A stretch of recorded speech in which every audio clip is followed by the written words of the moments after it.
मत्ती सुसमाचार 14वें अध्याय का मनन। मत्ती सुसमाचार 14वें अध्याय में 33 वचन है। ये 33 वचनों में लिखे गए बातें पहले वचन से 12वें वचन तक के भाग में उस समय चौथाई देश के राजा हेरोदेस ने यीशु की चर्चा सुनी और अपने सेवकों से कहा, ये यूहन्ना बपतिस्मा देने वाला है, वह मरे हुओं में से जी उठा है, इसीलिए उसे सामर्थ्य के काम प्रकट होते हैं। ऐसा विचार में वह आ गए। वह किस तरह से बपतिस्मा देने वाले यूहन्ना को मारा, उसी की जानकारी लिखी है। अब 13वें वचन से 21वें वचन तक वह जंगल में 5000 लोगों को 5 रोटी और 2 मछलियों को तोड़कर अद्भुत रीति से विस्तारित किया, उसके बारे में लिखा है। अब 22वें वचन से 33 वचन तक के भाग में प्रभु यीशु मसीह पानी पर चलते हुए चेलों के पास आए। उसे देखकर लोग डर गए। पतरस ने उसको उत्तर दिया, हे प्रभु, यदि तू है तो प्रभु अपने पास पानी पर चलकर आने की आज्ञा दे। प्रभु ने आज्ञा दिया। तब पतरस नाव पर से उतरकर प्रभु के पास आया। इसकी जानकारी को लिखा है। उसके बाद उसने आंधी और तूफान को डांटा और वे उसके दंडवत करने लगे। 34वें वचन से लेकर 36वें वचन तक गन्नेसरत नगर में उसने बहुत से लोगों को चंगा किया, उसके बारे में लिखा गया। 14वां अध्याय में ये बातें लिखी गई है। अब पहले वचन से 12वें वचन तक के भाग में ऐतिहासिक और आध्यात्मिक रीति से जानकारी लेने वाली बातें हैं। उस समय में चौथाई देश के राजा हेरोदेस ने यीशु की चर्चा सुनी। देखिए, इतिहास, समय, व्यक्ति और स्थान। उस समय में चौथाई देश का राजा मतलब स्थान को दर्शा रहा है। हेरोदेस का मतलब व्यक्ति को दर्शा रहा है। उस समय में कहने पर समय को व्यक्त कर रहे हैं। It is an historical issue. ये इतिहास में घटी घटना है। ये हमें समझ में आ रहा है। उस समय में क्या समय है? बपतिस्मा देने वाला यूहन्ना को बंदी बनाकर हेरोदेस की बेटी के नृत्य के कारण प्रसन्न होकर हेरोदेस ने जो प्रतिज्ञा दिया, उसके कारण बपतिस्मा देने वाला यूहन्ना का सिर कटवा डाला गया। तब से वह व्याकुल हो गया। हेरोदेस ने यीशु की चर्चा सुनी। यीशु अद्भुत कामों को कर रहा है, चिन्हों को कर रहा है, यह सुनकर उसकी सोच को प्रकट किया।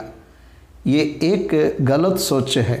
यीशु मसीह के बारे में जो कल्पनाएं हैं, उसमें हेरोदेस ने जो सोच को रखा, वह गलत सोच है, सही नहीं है। एक व्यक्ति के बारे में जो हम सोच सकते हैं, वह सत्य और निश्चय वैसे ही हो, ये नहीं हो सकता है। याद रखिए, वो व्यक्ति कोई भी क्यों ना हो, कितना भी बड़ा अधिकारी, कितना भी बड़ा ज्ञानी क्यों ना हो, अच्छा प्रतिष्ठान व्यक्ति क्यों ना हो, उसकी व्यक्तिगत सोच ही सच रहने की गारंटी नहीं है। उस व्यक्ति ने बताया है तो वह सत्य ही होगा, ऐसा निर्धारित नहीं है। यह क्या बता रहा है? यह बपतिस्मा देने वाला यूहन्ना मुर्दों में से जी उठा है। बोलते उस समय में कहीं पर भी मुर्दों में से जी उठकर सुसमाचार देने वाला कोई नहीं था। सुपरस्टिशियस अंधविश्वास, अंधश्रद्धा, सही विश्वास ना रहने के कारण, समझ ना रहने के कारण ऐसी बातों का व्याख्यान करते रहते हैं। चौथाई देश का राजा उस देश के 4 भाग में से यह एक राजा है। ये क्रूर और व्यभिचारी है। हेरोदेस के लक्षण को जब आप देखते हैं, वो बहुत ही भयंकर व्यक्ति के नाई दिखाई देता है। हेरोदेस राजा है, उसका भाई फिलिप्पुस है, उसे मारकर, सगे भाई को मारकर उसकी पत्नी हेरोदियास को ले लिया, अपने पास रख लिया। उसे तभी एक बेटी थी। देखिए, ऐसी गंदी हरकत, सामर्थ्य के काम उसके द्वारा प्रकट हो रहा है। ये बात सेवकों से स्पष्ट रूप से बताया। कभी भी एक बात याद रखिए, ये आत्मिक सीख है। कोई भी स्टेटमेंट आप देते समय, उसे कंफर्म करते समय, दूसरे व्यक्ति को यह कंफर्म करके बताते समय आपकी सोच को मत बताना, आपकी कल्पना को मत बताना, आपकी सोच को मत बताओ, वास्तविकता को बताओ। वास्तविकता को परख कर, जानकर, परीक्षा करके स्थिर करने के बाद ही अपने अभिप्राय को बताइए। जो सोचते उसे सत्य के रूप में बताना, वह असत्य ही होगा, क्योंकि यूहन्ना ने उससे कहा था कि इसको रखना तेरे लिए उचित नहीं है। हेरोदिया को, मतलब उसके भाई की पत्नी को, फिलिप्पुस को मारकर उसे ले आया। ये बात सबको पता है, लेकिन किसी ने बात नहीं किया। बपतिस्मा देने वाले यूहन्ना ने ही इसका खंडन किया। देखिए, ये अंतर सबको पता रहने पर भी किसी ने बात नहीं किया। कोई भी बात ना करने पर भी बपतिस्मा देने वाले यूहन्ना ने बात किया। प्रभु का बेटा, प्रभु का भविष्यद्वक्ता पापों को होते हुए देख नहीं पाया, खंडन करता है। साधारण रूप से सब लोग वह राजा है इसलिए चुप रहे। वह किसी भी रीति से उन्हें परेशान कर सकता था। दूसरे बातों को भी दोष लगाकर बंदी बना सकता था। उसकी सोच से बंदी गृह में डालने पर कोई और सवाल नहीं कर सकते थे। वैसा व्यक्ति है, उसका सामना कौन कर सकता है? बपतिस्मा देने वाले यूहन्ना का कोई नहीं था, वह अकेला था। माता पिता जब वह पैदा हुआ था तब ही बूढ़े थे, निश्चय उस समय तक मर गए होंगे। भाई नहीं है, उसका ध्यान कौन रखेगा? लेकिन वह दोष लगाए बिना नहीं रह पाया। पवित्र पौलुस ने तीमुथियुस को जो पत्री लिखा है, उसने क्या लिखा है जानते हो क्या? खंडन करते हुए समझा का खंडन करना और समझना ये प्रभु के दास का लक्षण है। केवल दीवार को मिट्टी से घिसे जैसा घिसने वाला उसके प्रचार के द्वारा दूसरों को खुश करने वाला सही नहीं है। उसके प्रचार में खंडन करना रहना चाहिए, समझाना चाहिए। मेरे कार्यक्रम पब्लिसिटी को ना पाने का कारण वही है। मैं खंडन करता हूँ, समझाता हूँ। सही करने के लिए मैं अच्छी नींव मेरे प्रचार के द्वारा करता हूँ। देखिए, यूहन्ना बात किए बिना नहीं रह पाया। उसकी कीमत उसको सिर है। उसके बोलने का कीमत उस बंदी गृह में डालना, उसका सिर कटवाना है। जवानी में मर गया, 31st ईयर में मर गया। सोचिए, फिर क्या ये ना समझी है?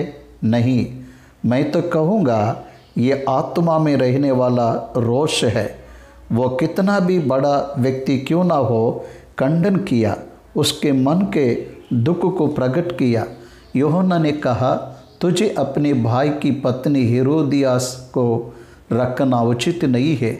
इसलिए वह उसे मार डालना चाहता था, पर लोगों से डरता था, क्योंकि वे उसे भविष्यद्वक्ता मानते थे। तब तक लोग यूहन्ना के पीछे उसके लिए भक्त बन गए। उसे लोग भविष्यद्वक्ता मानते थे, लेकिन उसने एक अद्भुत काम भी नहीं किया। ही इज टीचिंग, उसका प्रचार उसके रूप में खड़ा किया। उसकी आत्मा में तीव्रता ही उसे भविष्यद्वक्ता साबित किया। उसका स्वयं को तिरस्कार करना, अपने आप का तिरस्कार करना भविष्यद्वक्ता का लक्षण ठहराया। प्रजा उसके पक्ष में है, इसलिए अधिपति उससे डर रहे थे। भाइयों और बहनों, कितना बड़ा प्रभु का दास ये है। अंदर और बाहर गवाही को रखने वाला प्रभु का दास है। पर जब हेरोदियस का जन्मदिन आया तो हेरोदियस की बेटी ने उत्सव में नाच दिखाकर हेरोदियस को खुश किया। इस पर उसने शपथ खाकर वचन दिया, जो कुछ तू मांगेगी मैं तुझे दूंगा।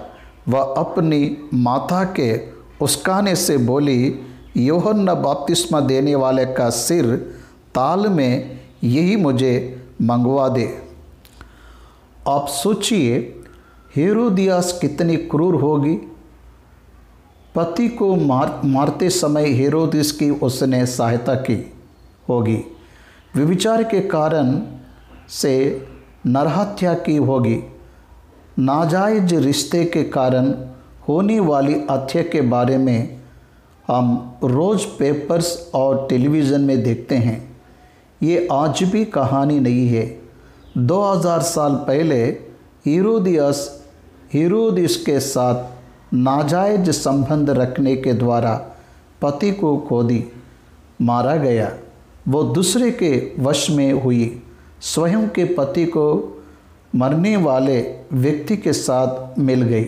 मतलब उसके नैतिक विचार कितना पतन हुआ, समझ में आ रहा है। इसलिए वह ऐसे डिसीजन ले रही। बेटी के मृत्यु से खुश होकर मांगने के लिए बोलने पर उसने क्या मांगे जानते हो क्या? उसकी बेटी को उसका कर बपतिस्मा देने वाले यूहन्ना का सिर ताल में मंगवाई। एक तरह हेरोदियस डर रहा था। बपतिस्मा देने वाले यूहन्ना लोगों का व्यक्ति है, भविष्यद्वक्ता है। लोग उसके पक्ष में हैं। उसको पसंद न आने पर भी वह कुछ कर नहीं पा रहा था, लेकिन यह उसने इससे बढ़कर प्रतिज्ञा किया, आधा राज्य भी दूंगा, मांग ले, ऐसा उसने कहा। एक राजा जिम्मेदार ना रहते हुए प्रतिज्ञा किया, उसका फल दूसरों का प्राण है। वह बहुत दुखी हुआ, पर अपने शपथ के और साथ बैठने वालों के कारण आज्ञा दी कि दे दिया जाए। क्या भोजन के बोझ पर शपथ खाते समय चारों ओर के लोगों ने सुना। वह उन सबके सामने शपथ ना तोड़ना चाहा। उसकी बात को पूरा करने की सोच से आज्ञा को जारी किया और उसने जेल खाने में लोगों को भेजा और यूहन्ना का सिर कटवा दिया और उसका सिर ताल में लाया गया और लड़की को दे दिया, जिससे वह अपने माँ के पास ले गई। तब यूहन्ना के चेले आए और उसके शव को ले जाकर गाड़ दिए और जाकर यीशु को समाचार दिया। देखिए, यीशु मसीह से 6 महीने बड़ा है, कब से ही सेवकाई में है, सिर कटवा दिया गया, यह एक प्रश्न आना चाहिए। उसका सिर काटे जाने पर वेयर इज गॉड, परमेश्वर कहाँ है? 31 वर्ष का जवानी है, कहाँ पर परमेश्वर है? ये प्रश्न नहीं आएगा, ये अन्य लोगों को आएगा, प्रभु के लोगों को नहीं आने चाहिए। इस बात को बहुत ही ध्यानपूर्वक याद रखिए। हमारे परिवार में एक व्यक्ति किसी भी कारण से क्यों ना मरे, एक्सीडेंट के कारण, हत्या के कारण, बीमारी के कारण, किसी भी कारण से भौतिक मृत्यु हमारे परिवार पर आने से परमेश्वर कहाँ है, ये प्रश्न पूछने से तो विश्वासी नहीं है। क्या आपको गुस्सा आ रहा है? क्या अंधी भक्ति लग रहा है? क्या नहीं। परमेश्वर भौतिक मृत्यु के बारे में चिंता नहीं करता है, क्योंकि उसने पुनरुत्थान नामक हल को निकाला है। भौतिक मृत्यु हमेशा एक व्यक्ति के लिए लाभ ही है, आशीष ही है। विश्वासी के लिए भौतिक मृत्यु आशीष और अच्छा पद है। It's a promotion to the glory. इसलिए हमसे पहले हमारे परिवार में कोई मरने से प्रभु कहते हुए रोना नहीं चाहिए, प्रभु कहते हुए स्तुति करना, क्योंकि हमसे भी अधिक महिमा में ले गया। वो मरे हुए व्यक्ति का विश्वास खत्म हुआ, वो व्यक्ति प्रभु में है। इसलिए क्योंकि वो व्यक्ति प्रभु में आनंद कर रहे हैं, क्योंकि वह पुनरुत्थान में फिर से आएगा, इसलिए प्रभु को कभी भी गलत नहीं समझना चाहिए। बहुत से लोग उसके घर में प्रिय लोग मरने से विश्वास में पीछे हट जाते हैं, पीछे मुड़ते हैं, पीछे मुड़कर साधारण स्थिति में आ जाते हैं। वैसा नहीं जाना चाहिए। बपतिस्मा देने वाले यूहन्ना के मृत्यु के बारे में परमेश्वर को पता है। वह मरने के बाद परमेश्वर के पास ही जाएगा। वह यह बात जानता था, वो गया भी। वह भौतिक मृत्यु के बारे में नहीं सोचता है। परमेश्वर के बच्चे जब परमेश्वर का पीछा करते, तब एक बात उन्हें याद रखना चाहिए, हमारा जीवन और भौतिक मृत्यु उसके हाथ में है। वो छुड़ाना चाहे तो छुड़ाएगा, रखना चाहे तो रखेगा, लेना चाहे तो लेगा। असल में भौतिक मृत्यु कोई रुकावट नहीं है। ऐसा स्थाई में एक विश्वासी का होना ही सच्चा विश्वास है। समझ में आ रहा है क्या? परमेश्वर यहोवा ने मूसा से कहा, तेरा भाई पहाड़ पर चढ़कर मरेगा। वैसे मर गया। मूसा ने भजन संहिता 90 भजन को लिखा, तो पीढ़ी से पीढ़ी तक हमारे लिए दाम बना है। पीढ़ी से पीढ़ी तक तू ही प्रभु हमारे लिए दाम बना है, ऐसा लिखा। पृथ्वी के निर्माण के पहले, पहाड़ के निर्माण के पहले तू ही मेरा परमेश्वर है कहा। इसलिए हम भौतिक मृत्यु के बारे में विचार करने वाले नहीं है। आध्यात्मिक पुनरुत्थान और भौतिक पुनरुत्थान दोनों को भी प्रतिज्ञा की गई। प्रतिज्ञा करने वाला परमेश्वर सच्चा है। इस बात पर हमें आनंदित होना चाहिए। बपतिस्मा देने वाला यूहन्ना जेल खाने में है। ये बात को जानने के बाद ही यीशु मसीह ने अपनी सेवकाई को प्रारंभ किया और उसने आगे बढ़ता गया। उसे मानने के बाद यीशु मसीह की सेवकाई और वेग से बढ़ती गई। मत्ती सुसमाचार 14वें अध्याय के 13वां वचन में से पढ़ूंगा। देखिए, जब यीशु ने यह सुना तो वह नाव पर चढ़कर वहाँ से किसी सुनसान जगह को एकांत में चला गया। प्रभु यीशु मसीह को बपतिस्मा देने वाले यूहन्ना का सिर काटा गया। ये समाचार मिलने के तुरंत बाद उन्होंने कौन सा काम किया? वह एकांत में रहने के लिए सुनसान जंगल में चला गया। वह छिपने गया, वह भागने गया। ध्यानपूर्वक सुनना चाहिए। वह छिपने के लिए नहीं गया, भागने के लिए नहीं गया। फिर क्यों गया? एकांत रहने के लिए जंगल में चला गया। एक व्यक्ति उसके परिवार, उसके मित्र या उसके संबंधी के साथ दुख की घटना हुई या कुछ आपत्ति घटना घटी, पता चलने पर एकांत में परमेश्वर के सन्मुख में समय को बिताना प्रमुख है। प्रभु यीशु ने वैसे ही किया। बपतिस्मा देने वाला यूहन्ना यीशु का रिश्तेदार है। आत्मिक रूप से देखने पर यीशु के पहले प्रचार करने वाला है, समाचार के नाई है। वैसा व्यक्ति मारा गया। पता चलने पर वह एकांत में चला गया। एकांत में प्रभु के साथ समय बिताने के कारण आत्मा में बल को प्राप्त करने के अवसर मिलता है, मन को दृढ़ करने का अवसर मिलता है।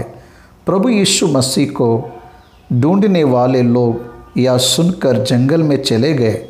कितनी अजीब बात है।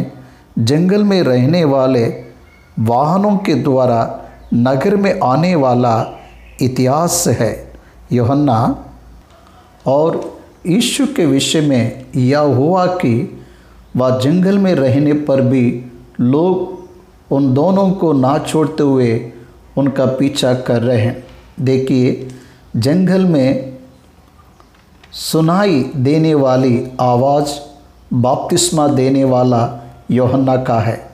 उसके पास जाकर यरदन नदी में बपतिस्मा को ले रहे हैं। प्रभु यीशु मसीह को ढूंढते हुए निकले, जंगल में हैं, यह सुनकर नगर नगर से पैदल ही उसके पीछे हो लिए।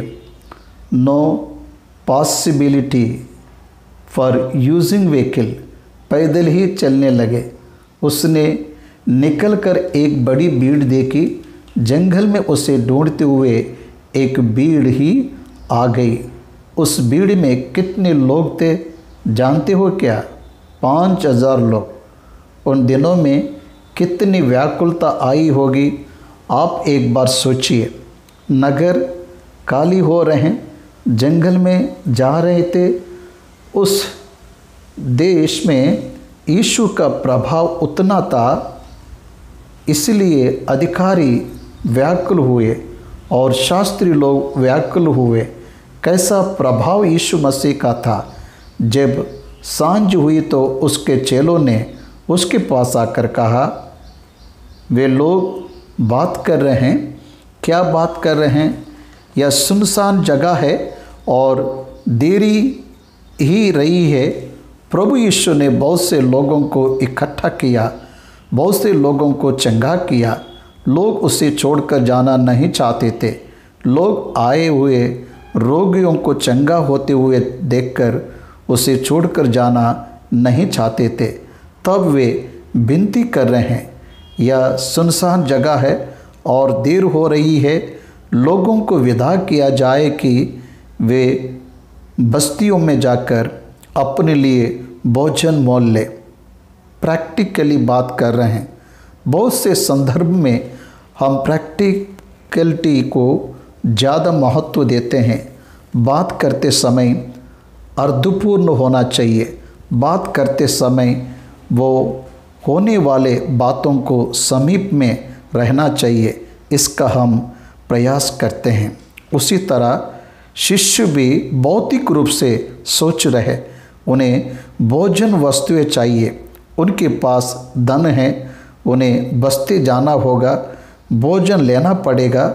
आहार नहीं मिलने से वो थक जाएंगे, इसलिए उन्हें भोजन के लिए कहने पर प्रभु उनको नहीं छोड़ रहा।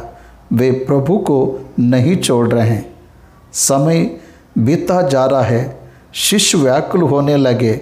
फिर यीशु ने उनसे कहा, उनका जाना आवश्यक नहीं। तुम ही इन्हें खाने को दो, तुम ही इन्हें खाने को दो।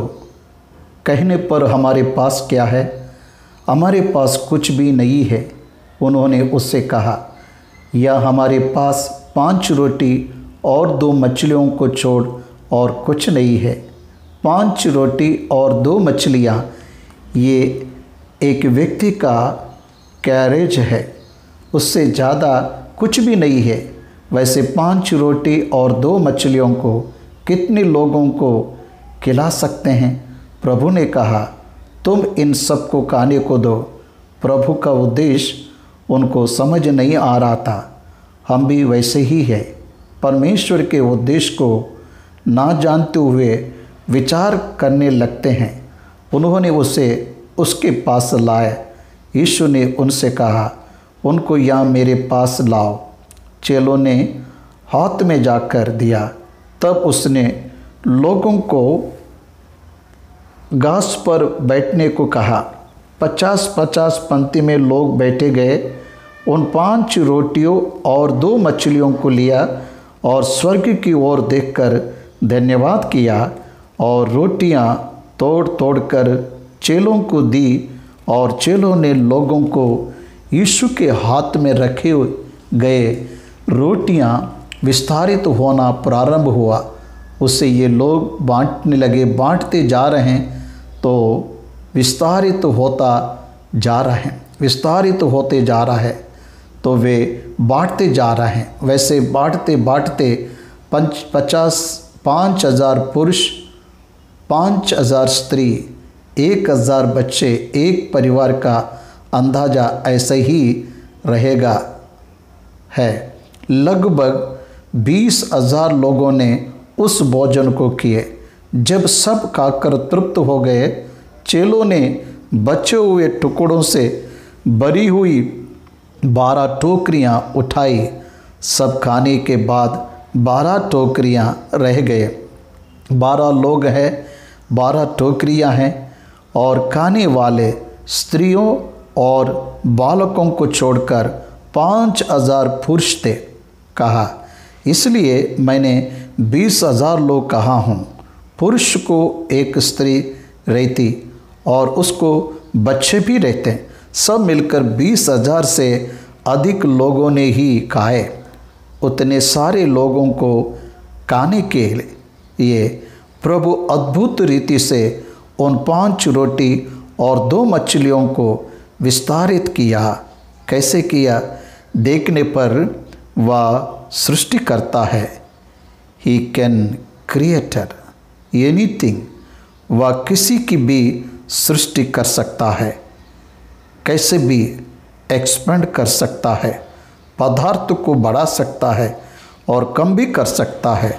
जो नहीं है उसे है जैसा कर सकता है, जो है उसे नहीं है जैसे भी कर सकता है।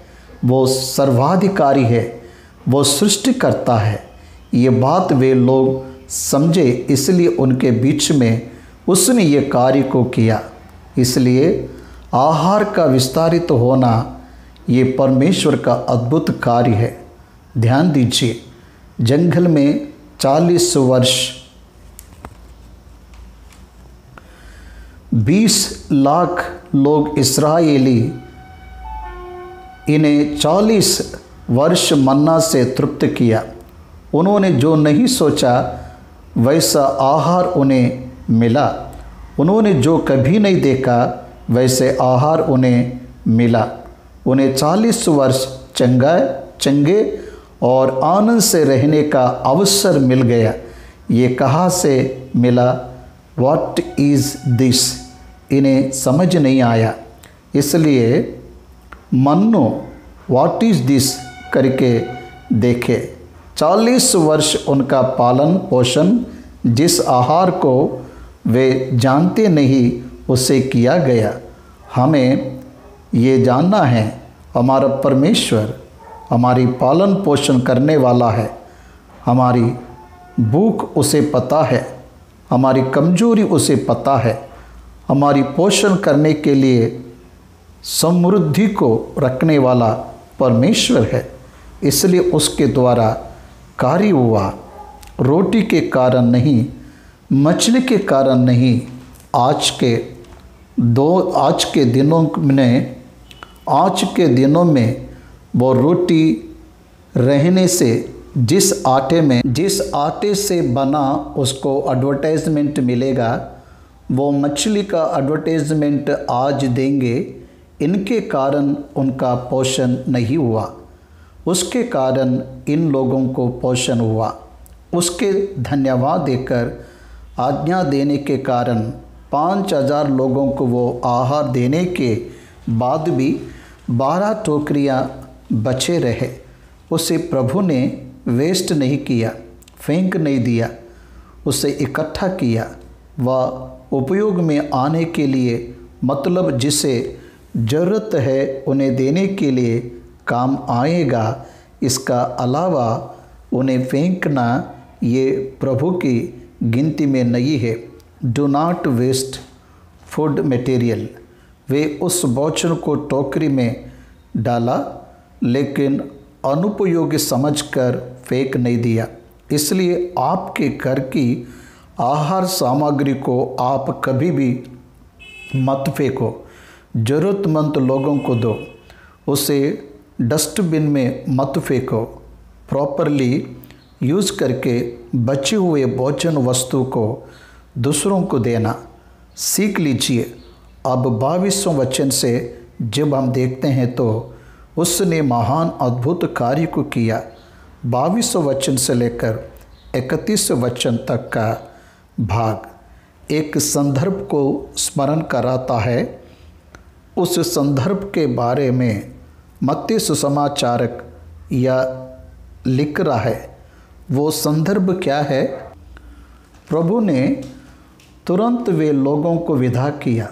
तब उसने तुरंत अपने चेलों को नाव पर चढ़ने के लिए विवश किया कि वे उससे पहले पार चले जाएं, जब तक वह लोगों को विदा करे।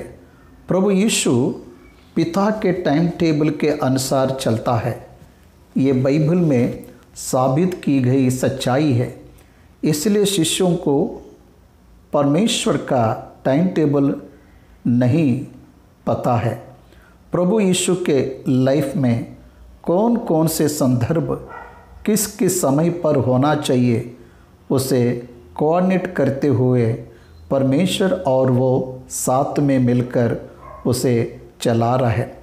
इसलिए शिष्यों को विवश किया कि वह शिष्य वहाँ से जल्दी चले जाए, नाव पर चढ़ जाओ, पहले यहाँ से निकल जाओ कह रहा है। लोगों को विदा किया, प्रार्थना करने को अलग पहाड़ पर चला गया और सांझ का वहाँ अकेला था। कभी भी आपको अकेले में प्रार्थना करने का अनुभव है क्या? आप जानते हो क्या वह कितना मधुर रहता है?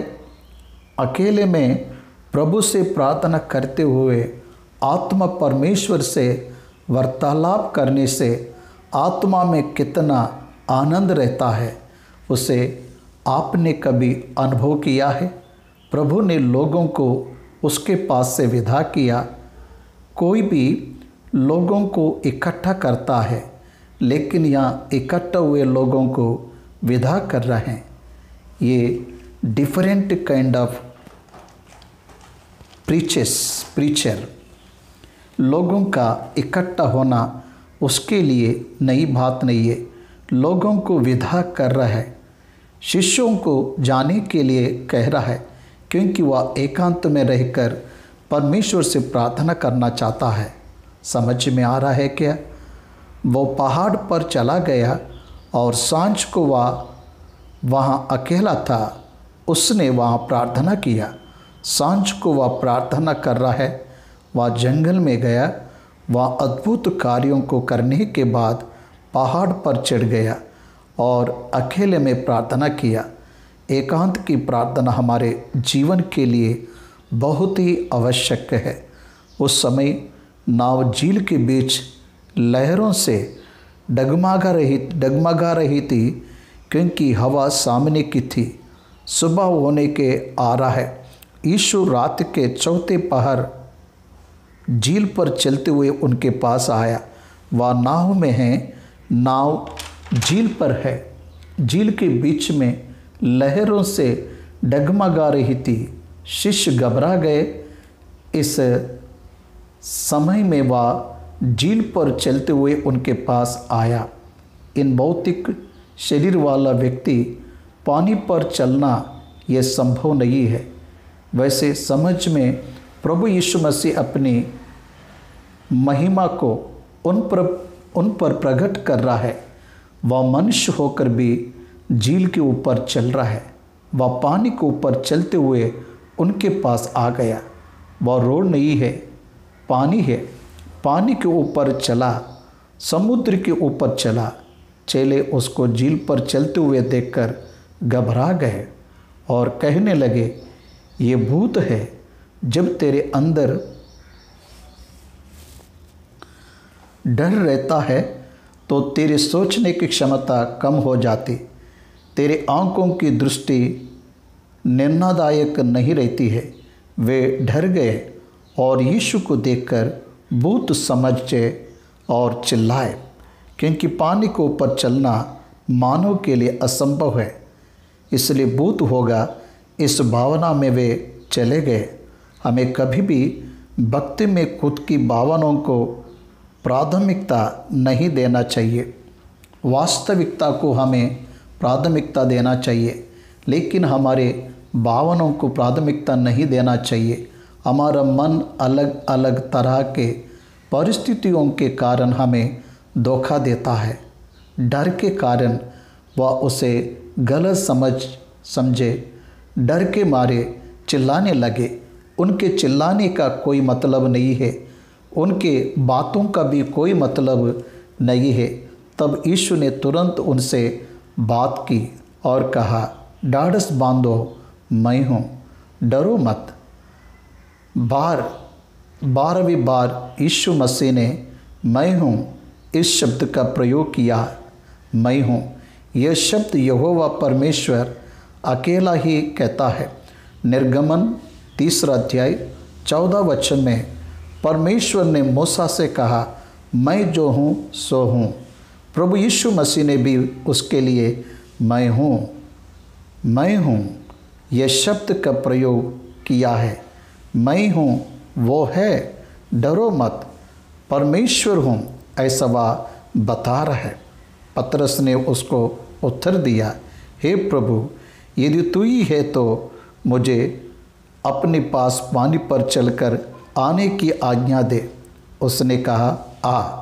पतरस ने प्रभु यीशु मसीह से, यदि तू है तो मैं भी चलना चाहिए, तो यीशु है तो मुझे भी चलाना। अगर तू यीशु है, ये सत्य है, तो मुझे भी पानी में चलाना है। प्रभु ने संकोच ना करते हुए तुरंत आने के लिए कहा। यीशु पानी पर चला। तब पतरस नाव पर से उतरकर यीशु के पास जाने को पानी पर चलने लगा। इट्स है स्ट्रेंज एक्सपीरियंस। यीशु मसीह परमेश्वर का पुत्र चला। इट्स ओके, ठीक है, वह अद्भुत कार्यों को करता है, इसलिए ठीक है। फिर पतरस कैसे चला? पतरस चला नहीं, पतरस को चलने की सहायता प्रभु ने किया। पतरस में सामर्थ्य नहीं है। जब तक पतरस यीशु को देखता रहा, तब तक वह पानी में चल पाया। इसलिए इब्रानियों 12वां अध्याय 2 वचन में उसने कहा, विश्वास के कर्ता और सिद्ध करने वाले यीशु की ओर ताकते रहो। यीशु की ओर अपनी दृष्टि को रख। बाद में यीशु की ओर दृष्टि उठाकर हवा की ओर देखने लगा। हवा को देखकर डर गया और डूबने लगा। पानी में डूबना पतरस के लिए नई बात है क्या? पतरस मछुआरा है, बड़ा मछुआरा है, बहुत ही वर्षों से उस वृत्ति में है। हवा को देखकर क्यों डर रहे हैं? पानी में डूबने लगा तो क्यों डर रहा? उसमें भय समाने का कारण अविश्वास है। जब वह मैं चल रहा हूँ सोचा तब गिर गया। प्रभु चला रहा है, ये जब तक सोचते तब तक नहीं गिरते। प्रभु के कारण चल रहा हूँ, जब तक ऐसा सोचते तब तक नहीं गिरते। प्रभु को देखने के बजाय हवा को देखने से गिर जाएंगे। तेरी दृष्टि यीशु पर से हटकर जब दूसरी बातों पर लगती है तो तब तो गिरेगा, तब तेरा नुकसान होगा। इसलिए यीशु को बचाने के लिए बुला रहा है। ये हमारा कर्तव्य है। जब भी हम गिरते, जब भी हम डूबने लगते, हमारे पास एक ही एक ऑप्शन रहता है, यीशु मुझे बचा, ऐसे चिल्लाना। यीशु ने तुरंत हाथ बढ़ाकर उसे थाम लिया। यीशु देरी नहीं करता है, इसलिए तुरंत कहकर यहाँ लिखा गया है, तुरंत हाथ बढ़ाकर उसे थाम लिया, देरी नहीं किया। तेरी विनती को सुनने के तुरंत बाद वह प्रतिक्रिया देता है, तुझे संकट से बाहर निकालता है, तुझे डर से बाहर निकालता है, तेरे अविश्वास से बाहर निकलता है। प्रभु ने उससे ये पुकारा, अल्पविश्वासी, विश्वास में स्थिर ना रहने वालों, विश्वास में स्थिर ना रहने वालों को अल्पविश्वासी कहते हैं। तूने क्यों संदेह किया? हे अल्पविश्वासी, तूने क्यों संदेह किया? तेरे लिए मैं हूँ। आपको एक बात मुझे बताना है, मैं हर भाषा में इसका अनुवाद कर रहा हूँ। धन के बारे में सोचने लगता हूँ तो डर जाता हूँ। उसने बुलाया, उसने प्रारंभ किया, वही देगा। उसकी ओर देखने तक मुझे कोई कमी नहीं रहेगी। मैं जब धन की ओर देखता हूँ तब मुझे चिंता आने लगती है। धन नहीं रहने से प्रभु का कार्य नहीं कर सकते, ये सोच डर दिलाता है। प्रभु है, प्रभु अपना काम धन के बिना भी कराएगा, इस भावना में चल रहा हूँ। धन के द्वारा ही कर सकते, ऐसा सोच में से मैं ये कार्य को नहीं कर पाता था। इसलिए धन के द्वारा सेवा नहीं होगा, परमेश्वर के द्वारा सेवा होगा। ये सोच रखने तक ये डर मुझे छू नहीं पाया। क्यों संदेह किया? संदेह ही प्रॉब्लम है, अल्पविश्वास ही प्रॉब्लम है। यीशु ही है, यीशु सामर्थ्य है, यीशु ने ही बुलाया। लेकिन पतरस डर गया। पतरस का अल्पविश्वास, पतरस का संदेह ही पतरस को डुबाया, लेकिन यीशु ने नहीं डुबाया। याद रखिए, सेवकाई में तुम्हारी परिस्थिति ठीक नहीं है तो वह तुम्हारे कारण है। आपके परिवार में परिस्थिति ठीक नहीं है, वो आपके कारण ही है, उसके कारण नहीं है।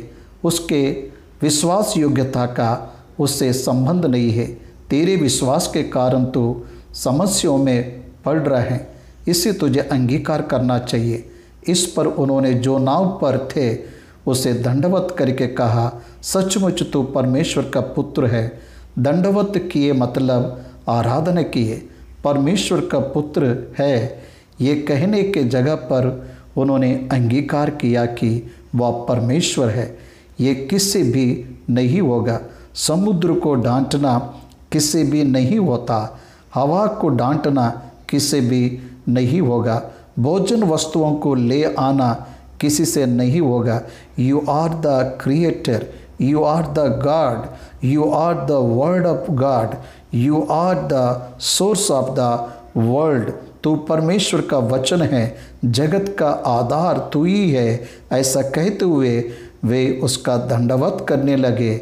इसलिए ये 14वें अध्याय के 22वां वचन से लेकर 33वें वचन तक के भाग में यीशु मसीह प्रभु है, ये बात का शिष्यों के द्वारा विश्वास करने के संभव के बारे में लिखा है।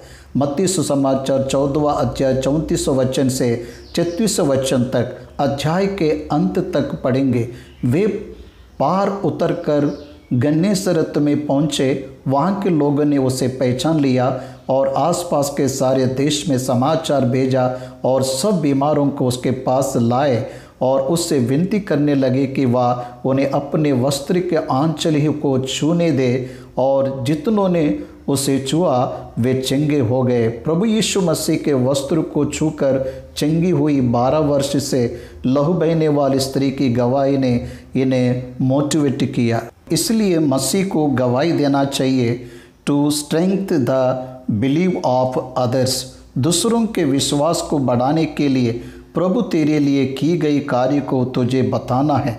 एक मसीह धर्म के विरोधी बात करते हुए ऐसा कहा, मसीह लोग गवाही देते हैं, उस गवाही के द्वारा दूसरों को धोखा देते हैं। दूसरों को धोखा देने के लिए गवाही नहीं बताते हैं। गवाही दूसरों को विश्वास में बढ़ाने के लिए दिया जाता है। परमेश्वर ने उससे क्या कहा, उसके लिए क्या किया।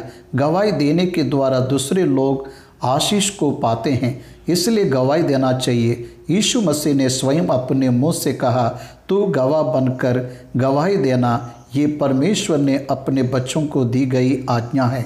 यीशु मसीह ने स्वयं गवाही देने के लिए कहा, इसलिए 10 नगरों में गवाही देने के लिए कहा और गवाही को दिया।